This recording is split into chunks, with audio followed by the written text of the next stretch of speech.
time ahinya, lakini MOU to yot kao to waneno ni sani koro ji mang'eny dwa dhi oko.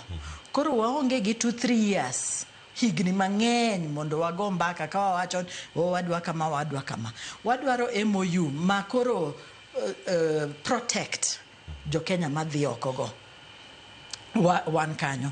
To bende sani waloso gi serikal mondo wane kaka wanyalo bedo gi safe houses. Ute ma jowa konwang'o sandruok to nyalo ringe piyo piyo.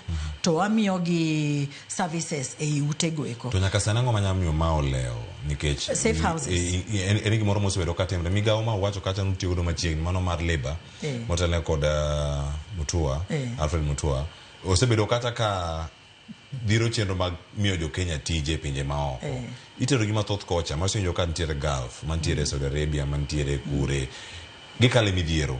To kama gireng gidhie ema dipo ni onge. To midhiero ni ang'o miyo paro mar safe houses gi oleo. Kose ni gimoro ma osechak gere pinje maoko.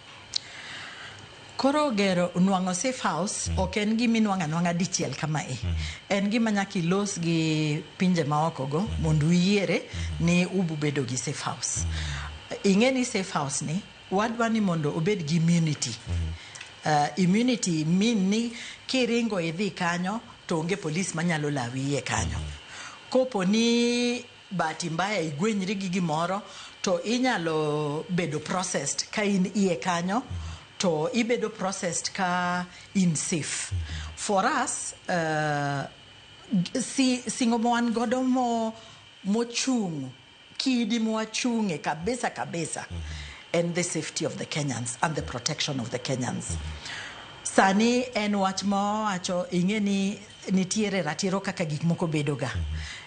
Ma gima wasewacho jotendwa sani paro wachno tang'e ni machiegni wabubedo gi safe houses. Sani endi ang'e ni wach mawachre piny wacho weche mag nyiminewa mantiere Saudi manonyuol. To wakwayo jo Kenya ni kidhi piny maoko to walu chike mag pinje maoko. Pinje kaka Saudi go ok oyie ni ka in nyako to ionge gi dichuo inyuol. Nikech nyuol kionge gi dichuo en a criminal. Ok en gimo ok oyie ni nyuol kionge gi kalure gi chike mag josala. Kalure gi chike magin godogo. To kinde mang'eny wasebedo gi nyiri ma nyiminewa nyuol pinjego. Koro kaka nomi bad migawo diaspora affairs ne wabiro gi a very innovative idea ni kar mondo nyiminewa obeda ni gin jok marandre onge kaka ginyalo tiyo onge kaka ginyalo timo gi nyithindogi. Wachako process mar timo DNA nikech kinyuol oko mar osuptal nikech ng'eny gi nyuol oko nikech osuptal ok oyienegi nikech ok oyienegi mako ich in the first place. Koro nyuol bedo matek. Koro ginyuol oko to ka ginyuol oko gibed gi kalatese kaka birth certificates.